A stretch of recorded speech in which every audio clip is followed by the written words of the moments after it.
Mm. Hello everyone! For today's video, magluluto tayo ng kalabasang okoy. Meron ako ditong kalabasa and meron din ako ditong shrimp. Pagpasensya nyo na yung aking boses kasi medyo sinipon ako at saka inubo. Tsaka medyo masakit yung ulo ko. Gawa siguro ng weather. Ang bilis ng pagbabago. So kaya nagsasakit kasi gulangs na, 'di ba? Gurangs. Mabilis na tayong magkakasakit.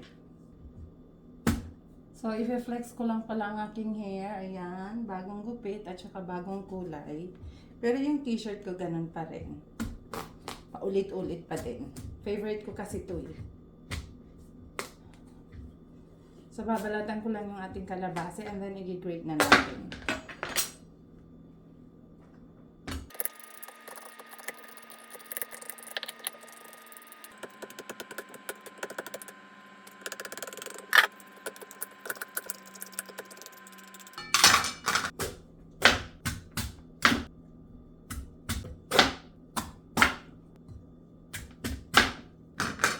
Tagal ko na to guys yung nagagamit.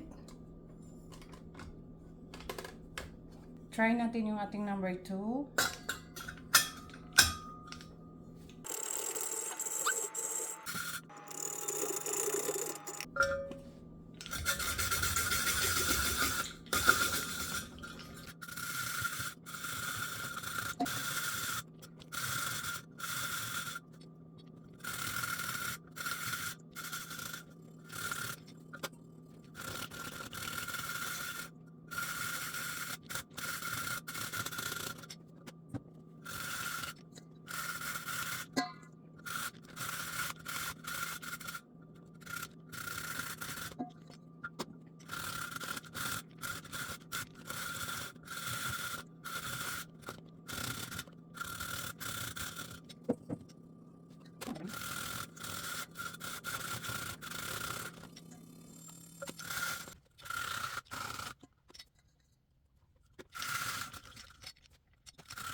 Guys, so.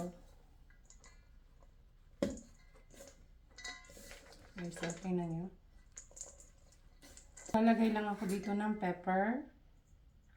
Patis. Konti lang.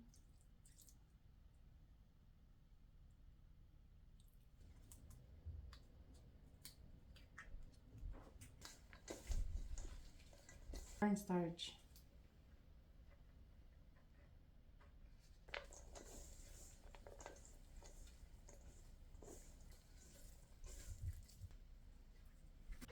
Para sa ating shrimp, tinanggalan ko lang sila ng mga kamay and then hiniwa ko sa gitna para matanggal ko yung bituka or brain ba tawag nila dyan, para malinis ko lang siya. And then hinugasan ko and then set aside ko. Pasensya na kayo guys sa boses ko kasi nga nagkaubo at saka nagkasipon ako kaya ganito yung nagiging boses ko, ang pangit. As much as possible ayoko sana mag voice over pero kailangan eh.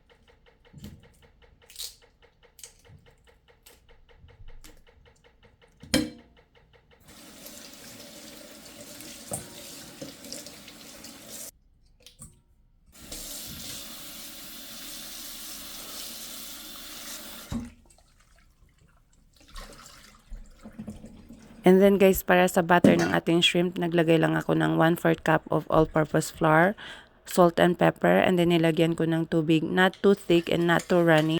Then mekos-mekos lang hanggang magiging smooth yung consistency niya.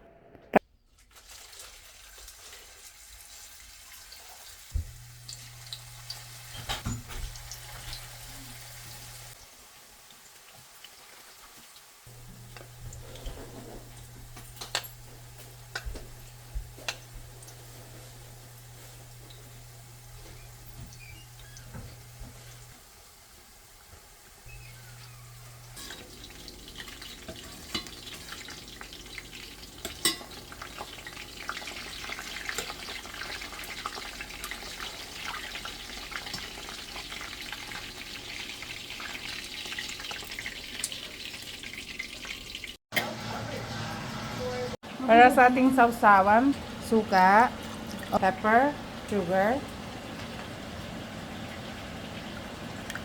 Okay. So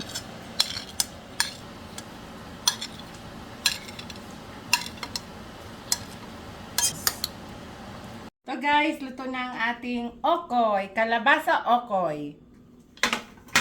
Tapos magluluto din ako ng kani soup para pair siya sa ating okoy. So titikman na natin kung crunchy ba siya talaga. So I'm gonna pick this.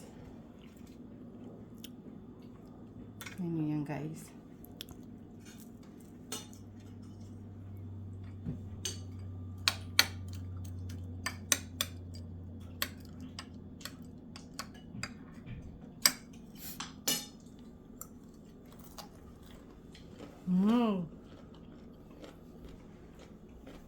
Narinig niyo yun?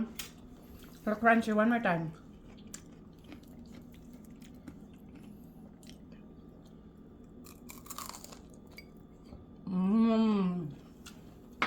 Bye guys! Thank you for watching! See you on my next video. Mabuhay!